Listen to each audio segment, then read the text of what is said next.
Steve Gamache here with another Chef Knives to Go quick look product review. And what we have this time is the Yusaku Aogami or Blue No. 2 Nakiri 180mm knife. So this knife is composed of 3 layers. On the center hard core steel is what's known as Aogami or blue paper. Number 2, reactive high carbon steel. Heat treat is not specified, so it should be in the order of 61, 62, maybe 63 Rockwell. The construction has soft reactive iron cladding on either side of that reactive hard core steel, and so this is an all-reactive blade, no stainless, semi-stainless, or anything like that. It does have a lacquer coating, protective coating over it. It's a food-grade lacquer, and it will wear away over time, or you can use acetone to just take it off and rip the Band-Aid off right away if you want to, or just let it wear off. This also has a kuda-uchi or blacksmith type protective finish on the cladding as well underneath that lacquer. But it is an all-reactive blade. Weight and dimensions will vary a little bit on knife to knife. This one's 188 grams or 6.6 ounces. The edge length is about 180, so it's a fairly long nakiri. And the overall length about 13.2 inches or 335 millimeters with this handle. Spine thickness, it's got about 3.1 millimeters thick coming out of the handle above the back of the heel. And then about halfway down, I measured it at about 2.5. And then it pretty much holds that, maybe goes down just a little bit to maybe 2.2-ish, 2.3 towards the front of the blade. So it's consistent. The height is about 48 millimeters at the back, and I measured about 47.8 midway through, so it's pretty much the same height all the way down to get to the front here, where you got a little bit of belly there.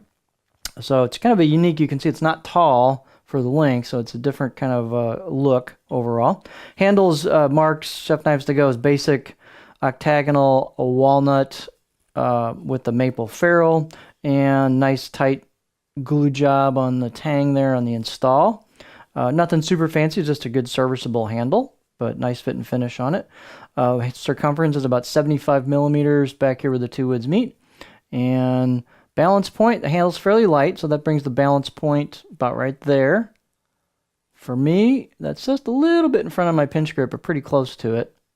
A little bit in front of the pinch grip. So it gives you a little bit of weight forward balance bias to it for a little bit of cutting power feel.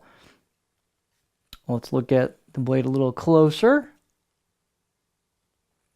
So you've got some chiseled kanji. It's pretty thin at the edge. You can see the cladding line coming right there where the core steel's peeking through. The finish is pretty smooth. Part of that is the lacquer makes it a little slicker, but it's a pretty smooth finish overall.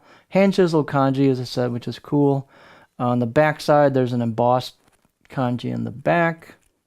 And then you can see what the kuda-uchi looks like. It's a pretty smooth finish as well.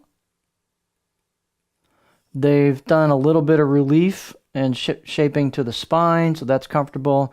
They've done a little bit of relief and shaping to the choil and to the neck, so that's comfortable. Out of the box, part of that could be lacquer on the edge. I'd say maybe 4 out of 10. If that, but again, the lacquer coats the whole blade, so you could sharpen this up pretty quick and get a nice edge on it. It'll definitely take a nice edge. It's a pretty stiff blade.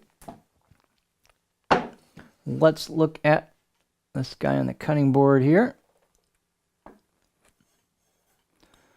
So here is your edge profile. So it's pretty flat. You've got a little bit of just a little bit of belly kind of consistently throughout. It's a nice edge profile. It's pretty smooth. It's quite smooth. So it flows into a bit of a stop towards the back. You've got just a little bit of rolling ability towards the front, which is sometimes in a nakiri, it's nice to have just a little bit of belly and not like dead flat. Because if you're dead flat, you got to hit that thing on the cutting board really exact, or it's you're gonna get kunk, kunk, kunk. So this way you got a little bit of wiggle room for some, movement variability in your arm, hitting the cutting board. But there's your profile. So it's chills to be a nice chopper. Push-pull cuts real easy. Tip draws if you want to do that. So it's just a cool knife. So this is the Yusaku Aogami or Blue No. 2 Nakiri 180mm knife.